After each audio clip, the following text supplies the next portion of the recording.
Donc là, j'apprends le JavaScript et j'essaye d'apprendre les bonnes méthodes du JavaScript. Et malheureusement, le cours que j'ai suivi, c'est du JavaScript d'il y a 5-6 ans. Donc du JavaScript, on va dire obsolète.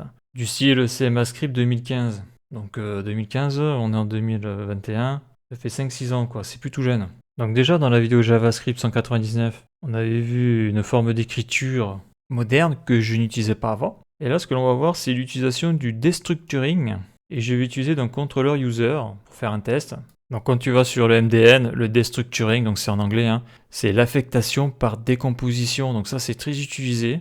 Donc c'est une expression JavaScript qui permet d'extraire des données d'un tableau ou d'un objet grâce à une syntaxe dont la forme ressemble à la structure du tableau ou de l'objet. Donc c'est ça le destructuring. Donc là ici on voit on a un objet, voilà à quoi ça ressemble. Donc ces expressions utilisant des littéraux pour les objets ou les tableaux permettent de créer simplement des données regroupées. Une fois créées, on peut les utiliser de n'importe quelle façon, y compris comme valeur envoyée par une fonction. Donc décomposition d'un tableau, décomposer un objet, voilà, donc c'est ça qui m'intéresse. Donc c'est là où on voit que quand on fait du JavaScript côté front-end, eh bien on voit que du côté back-end, donc du côté Node.js et Express, eh bien c'est le même JavaScript.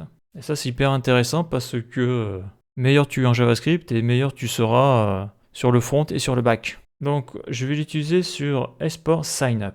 Donc ça je vais le désactiver là. Donc on voit que avant, pour passer mes informations là, j'ai utilisé le rec.body.password et le rec.body.email. Donc il fallait taper tout ça. Donc avec le destructuring, j'aurai l'équivalent à rec.body.email et bien sûr rec.body.password. Sauf que au niveau de l'écriture, ça sera plus synthétique.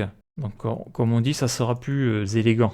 Donc là, je crée une variable, dedans je mets un objet et donc égal et je fais rec.body. Donc moi ce que je veux c'est donc dans la requête body, j'aurai l'email et j'aurai le password. Donc ça on l'a déjà vu dans d'autres vidéos. Moi ce que je veux donc c'est l'email et le password, mais je ne veux pas l'écrire ici comme je faisais avant là, comme on peut le voir ici là et ici, comme on peut le voir là d'ailleurs. Je vais écrire comme ça, je vais écrire email, virgule, password. Alors c'est vrai que la première fois on voit ça, c'est déstabilisant, c'est troublant même. Donc on lit de gauche à droite et c'est vrai que quand on lit ça, email, password égale rec.body. Au début on a du mal à visualiser la chose. Donc ça veut dire quoi? Ça veut dire que dans le rec.body, eh bien je vais mettre dans la variable email, je vais mettre rec.body.email. C'est ça que ça veut dire. Donc si je fais un CTRL S, ça devrait planter. Donc ça met du temps à planter, je vais remarquer. Non, ça marche. Donc là je mets sur la route pour créer des comptes. Donc je fais sign up. Donc je vais faire test 16. J'envoie la requête.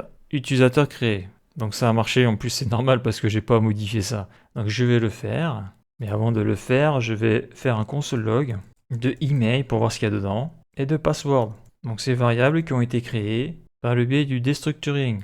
Pour m'y retrouver, je vais faire un CTRL-C, un CTRL-V et je vais marquer dedans destructuring. Ça c'est pour moi pour me retrouver dans le terminal. CTRL-S, je fais un CTRL-C, donc j'envoie une requête pour créer encore un compte. Je fais test 17, j'envoie. Là je fais CTRL-F, je fais CTRL-V. Et là je tombe directement sur destructuring. On voit que dans la variable email qui est ici, j'ai bien test17, @testo.com. Et dans password, j'ai bien le password que j'ai mis là. Donc ça fonctionne. Donc après, ce que je vais faire, eh bien ça, là, je vais le supprimer.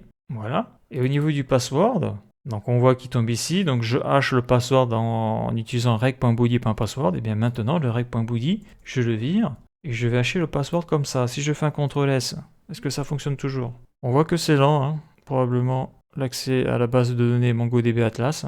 D'ailleurs, je vais bientôt m'installer la base de données MongoDB sur mon PC en local. Ça, on le verra plus tard. Donc là, je me mets ici, je fais test 18, je balance. L'utilisateur a été créé. Donc j'affiche l'email, il est bien chiffré. Le password est bien haché. Donc tout fonctionne. Donc là, on voit que le destructuring est intéressant, hein. Ça fait une écriture beaucoup plus synthétique. Ça, je vais le supprimer parce que j'en ai pas besoin. Voilà, je fais un CTRL S. Et ça serait du JavaScript qui daterait de l'ECMA script 2017. Donc c'est du JavaScript un peu plus moderne. CTRL S. Voilà donc la suite dans la prochaine vidéo.